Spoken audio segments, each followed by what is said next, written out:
नमस्कार दोस्तों। इस क्लास में हम बात करेंगे उत्परिवर्तन या म्यूटेशन के बारे में।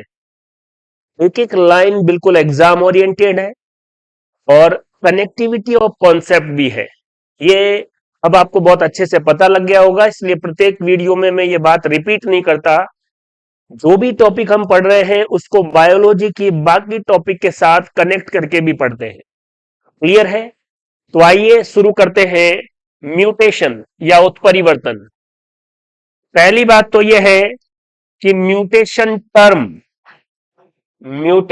Word given by Hugo de bridge. Mutation term किसके द्वारा दिया गया? ह्यूगो डी ब्रिज के द्वारा। याद रहेगा। उत्परिवर्तन शब्द किस वैज्ञानिक द्वारा दिया गया? Hugo de bridge.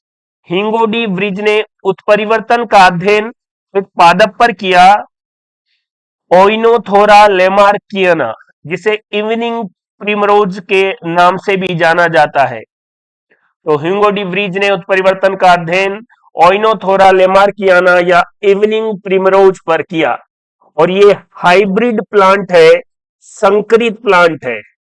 Evening primrose एक हाइब्रिड प्लांट है जिस पर ह्यूगो डी ब्रिज ने म्यूटेशन या उत्परिवर्तन का अध्ययन किया और पहली बार म्यूटेशन टर्म किसने दिया? ह्यूगो डी ब्रिज ने। क्लियर है? देखिए, एक वैज्ञानिक है डार्विन, उसकी बुक है ओरिजिन ऑफ स्पीसीज। डार्विन ने ये तो बताया कि वेरिएशन या विभिन्नताओं के कारण नई स्पीसीज का निर्माण होता है। ओरिजिन ऑफ स्पीसीज में डार्विन ने बताया कि वेरिएशन या विभिन्नताओं के कारण नई जातियों का निर्माण होता है। लेकिन ये विभिन्नताएं कहां से आई है, कैसे आई है, इन वेरिएशन का सोर्स डार्विन नहीं बता पाया। डार्विन सोर्स ऑफ वेरिएशन नहीं बता पाया और बाद में यह कार्य ह्यूगो डी ब्रिज ने किया। ह्यूगो डी ब्रिज ने बताया कि यह वेरिएशन कैसे आई है, जिसकी वजह से नई जाति का निर्माण हुआ है। यह बात बहुत महत्वपूर्ण है साथियों, इसको बहुत अच्छे से याद रखना है। क्लियर है? जिस पैटर्न में हम पढ़ते आ रहे हैं, अब हम ऐसे आदी हो चुके हैं कि मैं आपको बहुत गजब का कॉन्सेप्ट भी बताऊं तो कि आपको ऐसे इजी लगेगा कि ठीक है सर, ऐसे ही लिखते हैं। आप चीजों को समझिए। डार्विन ने कहा कि नई जाति का निर्माण वेरिएशन से होता है। ये वेरिएशन कहां से आई है डार्विन को नहीं पता। ह्यूगो डी ब्रिज ने बताया कि इन विभिन्नताओं का कारण क्या है। इसलिए ह्यूगो डी ब्रिज को डार्विनिज्म या डार्विनवाद का समर्थक माना जाता है। देखिए, डार्विन ने हेरिटेबल चेंज या आनुवंशिक जो परिवर्तन है उनके लिए एक शब्द दिया, स्पोर्ट। ये सीधा एक फैक्ट है। स्पोर्ट डार्विन ने किसको कहा? जो आनुवंशिक परिवर्तन है, सडन जो चेंजेज हो रहे हैं, उनको डार्विन ने क्या कहा? स्पोर्ट कहा, या आनुवंशिक परिवर्तनों को स्पोर्ट कहा। ह्यूगो डी ब्रिज ने बताया कि इवोल्यूशन में दो प्रकार की वेरिएशन या विभिन्नताओं का योगदान होता है। एक है सतत विभिन्नताएं और दूसरी है असतत विभिन्नताएं। कॉन्टिन्यूअस वेरिएशन और डिसकॉन्टिन्यूअस वेरिएशन, दो टाइप की विभिन्नताएं होती है, ऐसा ह्यूगो डी ब्रिज ने बताया। डार्विन को तो पता नहीं था कि विभिन्नताओं का सोर्स क्या है, लेकिन ह्यूगो डी ब्रिज ने कहा। कॉन्टिन्यूअस वेरिएशन, लगातार जो विभिन्नताएं आती है, उसका कारण है सेक्सुअल रिप्रोडक्शन के दौरान मियोसिस में क्रॉसिंग ओवर या जीन विनिमय का होना। एग्जाम के लिए यह महत्वपूर्ण है। सतत विभिन्नताओं के लिए जिम्मेदार है क्रॉसिंग ओवर, जीन विनिमय। और ये माइनर वेरिएशन है। क्रॉसिंग ओवर के कारण जो वेरिएशन आएगी वो माइनर वेरिएशन आएगी। डार्विन का सिद्धांत सतत विभिन्नताओं पर आधारित है। ये अपने आप में एक क्वेश्चन है। डार्विन का सिद्धांत, डार्विन ने बताया कि नई जाति का निर्माण वेरिएशन द्वारा होता है। तो ये नई जाति का निर्माण डार्विन के हिसाब से कॉन्टिन्यूअस वेरिएशन से हुआ है, जो सेक्सुअल रिप्रोडक्शन में क्रॉसिंग ओवर की वजह से आती है। डिसकॉन्टिन्यूअस वेरिएशन, इसका कारण है म्यूटेशन, उत्परिवर्तन, असतत विभिन्नताएं। और ये माइनर और मेजर टाइप की वेरिएशन हो सकती है। मोस्टली डिसकंटिन्यूअस वेरिएशन जो म्यूटेशन के कारण हुई है वो मेजर वेरिएशन ही होती है, और ये ह्यूगो डी व्रीज ने असतत विभिन्नताओं पर आधारित, ह्यूगो डी व्रीज ने कहा कि नई जाति का निर्माण असतत विभिन्नताओं द्वारा या म्यूटेशन द्वारा भी हो सकती है। क्लियर है? एक चीज और, अगर सेक्सुअल रिप्रोडक्शन में क्रॉसिंग ओवर की वजह से जो माइनर वेरिएशन आई है उससे धीरे धीरे धीरे बहुत सालों बाद नई जाति का विकास हुआ है, तो उसमें कनेक्टिव लिंक भी आएगी। अगर दो स्पीसीज, दो फाइलम, इनके बीच अगर कनेक्टिव लिंक है तो आप कह सकते हैं कि इनका जो नई जाति का निर्माण है वो कैसे हुआ है, कॉन्टिन्यूअस वेरिएशन। योजक कड़ी या कनेक्टिव लिंक का पाया जाना कॉन्टिन्यूअस वेरिएशन को बताता है, और दो जातियों के बीच कनेक्टिव लिंक नहीं है वो बताता है डिसकंटिन्यूअस वेरिएशन को। डार्विन का सिद्धांत असतत विभिन्नताओं पर आधारित है, सॉरी सतत विभिन्नताओं पर, कॉन्टिन्यूअस वेरिएशन पर आधारित है डार्विन की थ्योरी। चलिए, म्यूटेशन, इसकी डेफिनेशन देखिए। सडन, अचानक, रैंडम यादृच्छिक, डिसकंटिन्यूअस असतत, परमानेंट स्थायी और हेरिटेबल वंशागत। ये जो परिवर्तन चेंज इन जीन सीक्वेंस या डीएनए में होने वाले अचानक, यादृच्छिक, असतत, स्थायी और वंशागत परिवर्तन को क्या कहा जाता है, म्यूटेशन कहा जाता है। उत्परिवर्तन की डेफिनेशन में ये टर्म आप बहुत अच्छे से याद रख लें। यादृच्छिक का मतलब है कि म्यूटेशन इस तरीके से नहीं होगा कि उस लिविंग ऑर्गेनिज्म को किस चीज की आवश्यकता है, उसे कोई फर्क नहीं पड़ता, वो हानिकारक भी हो सकता है और लाभदायक भी हो सकता है। ये देखिए, तो sudden, random, discontinuous, permanent, heritable change in DNA is known as mutation. अब ये देखिए, नई जाति का निर्माण सतत विभिन्नताओं कॉन्टिन्यूअस वेरिएशन से हुआ है तो जातियों के बीच कनेक्टिव लिंक पाई जाएगी, और असतत विभिन्नताओं से हुआ है तो कनेक्टिव लिंक एब्सेंट होगी। और डार्विन का सिद्धांत जो है वो किस पर आधारित है, सतत विभिन्नताओं पर आधारित। देखिए, और उत्परिवर्तन का सिद्धांत किस पर आधारित है, असतत या डिसकंटिन्यूअस वेरिएशन पर आधारित है। ये बातें आपको समझ में आ रही होगी, इतनी ज्यादा टफ नहीं है, और पहले भी हम इस तरीके की बातें कॉन्सेप्चुअल जो है कर चुके हैं, आराम से देखिए। उत्परिवर्तन व इससे संबंधित वैज्ञानिक, यहां से सीधे क्वेश्चन पूछे जाने की संभावना है। सबसे पहले है set right, mutation first observe, उत्परिवर्तन को पहली बार ऑब्जर्व किया सेट राइट ने एनकोनसिप या शॉर्ट लेग वाली भेड़, बड़ी टांगों वाली भेड़ों में एक अचानक से छोटी टांग वाली एनकोनसिप देखी तो सेटराइट ने इसका कारण म्यूटेशन या उत्परिवर्तन को बताया। एनकोनसिप किस प्रकार के म्यूटेशन का उदाहरण है, dominant germinal mutation. Germ cell में जननी कोशिकाओं में डोमिनेंट म्यूटेशन हुआ है जिसकी वजह से एनकोनसिप बनी है। एक बड़ी महत्वपूर्ण बात यह भी है, हेरिटेबल म्यूटेशन। इन्होंने कहा कि अगर जर्म सेल में म्यूटेशन हुआ है वही हेरिटेबल होगा, वंशागत होगा, अगली पीढ़ी में जाएगा। सोमेटिक सेल या कायिक कोशिकाओं में म्यूटेशन हुआ है वो नॉन हेरिटेबल होगा, वो नेक्स्ट जनरेशन में नहीं जाएगा। अपवाद है पादपों में कायिक प्रवर्धन, वेजिटेटिव प्रोपोगेशन के समय सोमेटिक सेल म्यूटेशन भी हेरिटेबल होते हैं, नेक्स्ट जनरेशन में जाते हैं। यहां पर नेक्स्ट जनरेशन का मतलब है नेक्स्ट जीव, बात समझ रहे? सोमेटिक सेल में म्यूटेशन अगर हो गया मान लो अपनी किसी सेल में म्यूटेशन हो गया सोमेटिक सेल में, तो अपने अंदर ही रहेगा, लेकिन जर्मिनल सेल में हो गया तो स्पर्म और ओवा के द्वारा नेक्स्ट जनरेशन में चला जाएगा। ये कहने का मतलब है। कई बार डिटेल में आप पढ़ेंगे तो कि सोमेटिक सेल में जो वेरिएशन हुआ है वो भी हेरिटेबल है। तो बात करते हैं सेल डिवीजन की। बात समझ में आ रही है? हम बात कर रहे हैं इंडिविजुअल की, लिविंग ऑर्गेनिज्म की। अगर कोई लिविंग ऑर्गेनिज्म है, उसकी सोमेटिक सेल में वेरिएशन हुआ है तो उसी तक रहेगा, उसकी संतानों में नहीं जा पाएगा। लेकिन अगर उसकी जर्मिनल सेल में हुआ है तो वो हेरिटेबल हो सकता है। और वेजिटेटिव प्रोपगेशन में सोमेटिक सेल में म्यूटेशन होगा, वो भी वंशागत या हेरिटेबल होगा। ये याद रखना है आप। चलिए आगे अगर हम बात करें मॉर्गन, परिवर्तन की खोज का श्रेय किसको दिया जाता है? मॉर्गन को।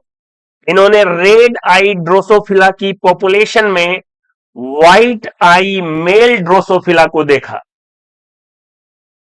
रेड आई ड्रोसोफिला की पॉपुलेशन में व्हाइट आई वाले मेल ड्रोसोफिला को देखा। किसने? मॉर्गन ने। और उत्परिवर्तन की खोज का श्रेय किसको दिया जाएगा? मॉर्गन। उत्परिवर्तन टर्म किसने इस्तेमाल किया? हुंगो डी व्रीज ने। पहली बार ऑब्जर्व सेट्राइट ने किया और इसकी खोज का श्रेय मॉर्गन को जाएगा। ड्रोसोफिला में आई कलर सेक्स लिंक्ड कैरेक्टर है। पहला क्वेश्चन तो यही है। ड्रोसोफिला में आंख का रंग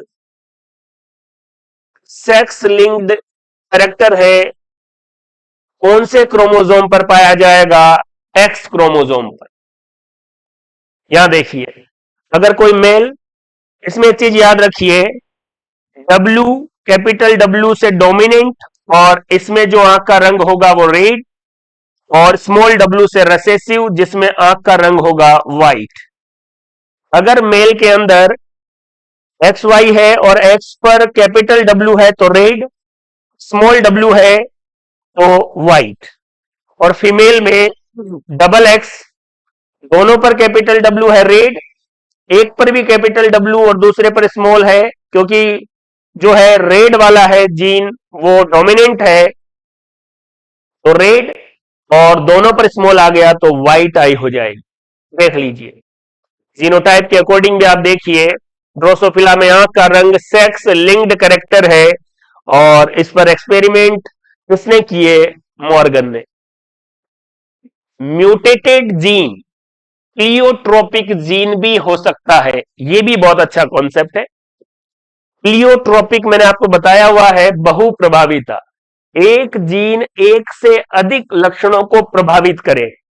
यहां पर हम बात कर रहे थे आई कलर इन ड्रोसोफिला, तो व्हाइट आई म्यूटेंट इन ड्रोसोफिला। ड्रोसोफिला में जो व्हाइट आई वाला ड्रोसोफिला है उसमें हुआ क्या है? रेड आई से वो व्हाइट आई में, देखो यहां ध्यान से,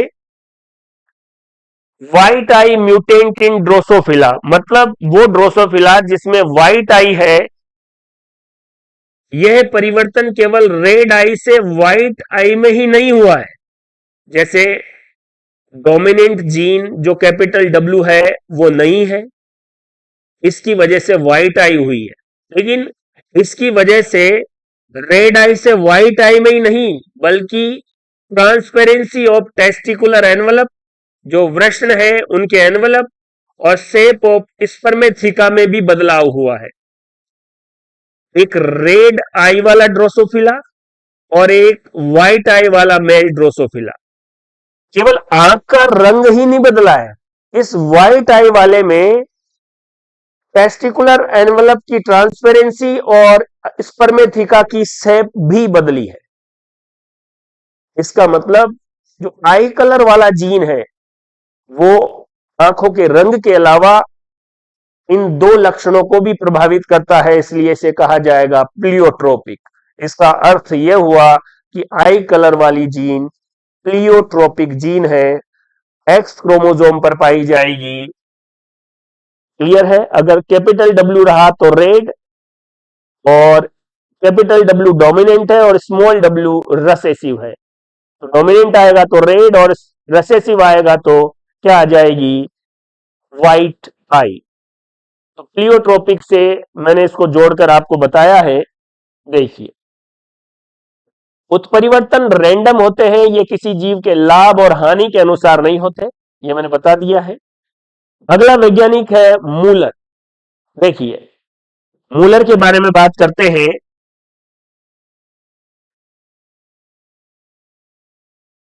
देखिए, इन्होंने इंड्यूस म्यूटेशन, प्रेरित उत्परिवर्तन की खोज की। मूलर ने इंड्यूस म्यूटेशन, प्रेरित उत्परिवर्तन का मतलब है बाहर से किसी म्यूटाजन द्वारा किसी जीव में म्यूटेशन या उत्परिवर्तन करवा दिया गया। मुलर ने एक्सरे द्वारा ड्रोसोफिला में म्यूटेशन को इंड्यूस किया। ड्रोसोफिला में एक्सरे द्वारा उत्परिवर्तन किया मुलर ने ड्रोसोफिला में म्यूटेशन के लिए किस म्यूटाजन का उपयोग किया, एक्सरे का। आइए आगे बात करते हैं। आगे अगर हम बात करें बीडल और टैटम, इन्होंने न्यूरोस्पोरा में म्यूटेशन इंड्यूस किया। याद कीजिए, न्यूरोस्पोरा को ड्रोसोफिला ऑफ प्लांट किंगडम भी कहा जाता है। इस न्यूरोस्पोरा में उत्परिवर्तन को इंड्यूस किया या बाहर से किसी म्यूटाजन द्वारा उत्परिवर्तन करने का प्रयास किया बीडल और टैटम ने। न्यूरोस्पोरा फंजाई आएगी, कौन सी क्लास में है आपको देखना है, याद करना है। म्यूटाजन इन्होंने लिया यूवी रेज और एक्स रेज। इन्होंने नॉर्मल वाइल्ड टाइप न्यूरोस्पोरा को यूवी रेज द्वारा म्यूटेंट न्यूरोस्पोरा में बदल दिया। जो वाइल्ड न्यूरोस्पोरा है, वाइल्ड टाइप का मतलब है जो ज्यादा संख्या में जिस तरीके के न्यूरोस्पोरा है, और म्यूटेंट का मतलब है जो कम संख्या में है। मान लीजिए 100 न्यूरोस्पोरा है, उसमें 90 एक जैसे हैं और 10 एक जैसे हैं, तो ये जो 10 है ना, इनको म्यूटेंट बोला जाएगा, और जो 90 है जो ज्यादा संख्या में है उनको वाइल्ड टाइप बोला जाएगा।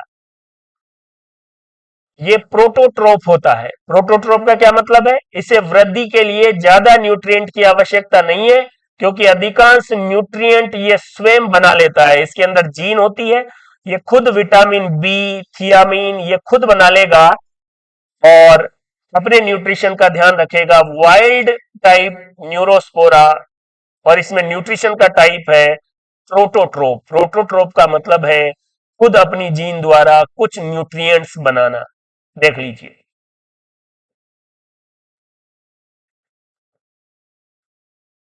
म्यूटेंट न्यूरोस्पोरा ऑक्सोट्रोप है। अब सर ये ऑक्सोट्रोप क्या है, क्योंकि यूवी रेज द्वारा म्यूटेशन के कारण वे जीन लॉस हो गए जो न्यूट्रिएंट बनाते थे। विटामिन बी और थियामीन बनाने वाले जो जीन है, वो यूवी रेज के ट्रीटमेंट के कारण उनका फंक्शन, उनका काम करने का जो तरीका है वो नष्ट हो गया। यदि म्यूटेशन न्यूरोस्पोरा को या म्यूटेंट न्यूरोस्पोरा को विटामिन बी और थियामीन दिया जाए तो वो नॉर्मल न्यूरोस्पोरा की तरह ग्रो कर सकता है। म्यूटेंट न्यूरोस्पोरा फिर विटामिन बी और थियामीन नहीं बना पाएगा, तो अब उसको कल्चर मीडियम में ज्यादा न्यूट्रिशन की जरूरत है। क्लियर है? तो इस टाइप के न्यूट्रिशन को कहा जाएगा ऑक्सोट्रोप। देख लीजिए, अब आपसे पूछा जाए कि नॉर्मल न्यूरोस्पोरा को कल्चर मीडियम में ज्यादा न्यूट्रिएंट की जरूरत है, नहीं, क्योंकि ये प्रोटोट्रोप होता है, खुद बना लेता है। म्यूटेंट न्यूरोस्पोरा को कल्चर मीडियम में ज्यादा न्यूट्रिशन की जरूरत है, बिल्कुल जरूरत है, क्योंकि इसमें विटामिन बी और थियामीन बनाने वाले जीन म्यूटेशन हो गया उनमें, अब वो काम नहीं कर रहे, इसलिए बाहर से आपको विटामिन बी और थियामीन देना पड़ेगा। और ये म्यूटेशन किसने किया, न्यूरोस्पोरा में दो वैज्ञानिकों ने, बीडल और टैटम ने। न्यूरोस्पोरा को ड्रोसोफिला ऑफ प्लांट किंगडम भी कहा जाता है। MS स्वामीनाथन, इनके बारे में भी आपको याद रखना चाहिए, क्योंकि अभी माहौल कुछ ऐसा है कि अपने देश के वैज्ञानिकों के बारे में आपको बहुत अच्छे से चीजें याद रखनी है। एमएस स्वामीनाथन गामा रेस द्वारा म्यूटेशन इंड्यूस करके सरबती सोनारा सरबती सोनारा किस्म तैयार की। अब ये सरबती सोनारा किसकी किस्म है, किस पादप की किस्म है, ये आपको पता करना है। स्वामीनाथन ने IARI न्यू दिल्ली में पूसा इंस्टीट्यूट में इंडियन एग्रीकल्चर रिसर्च इंस्टीट्यूट में गामा गार्डन बनाया। गामा गार्डन गामा रेस द्वारा इन्होंने म्यूटेशन किया और गार्डन का नाम भी गामा गार्डन एमएस स्वामीनाथन ने IARI पूसा इंस्टीट्यूट में गामा गार्डन की स्थापना की। IARI largest institute in the field of agriculture in Asia. Asia में कृषि से संबंधित संस्थानों में IARI लार्जेस्ट है, बड़ा है, देख लीजिए। तो ये था म्यूटेशन और म्यूटेशन से जुड़े वैज्ञानिकों के बारे में जानकारी। पूरे वीडियो को ध्यान से देखेंगे, सिस्टमेटिक तरीके से नोट्स बनाएंगे, बार बार रिवाइज करेंगे और अपनी तैयारी को बेहतरीन करेंगे। थैंक यू, धन्यवाद।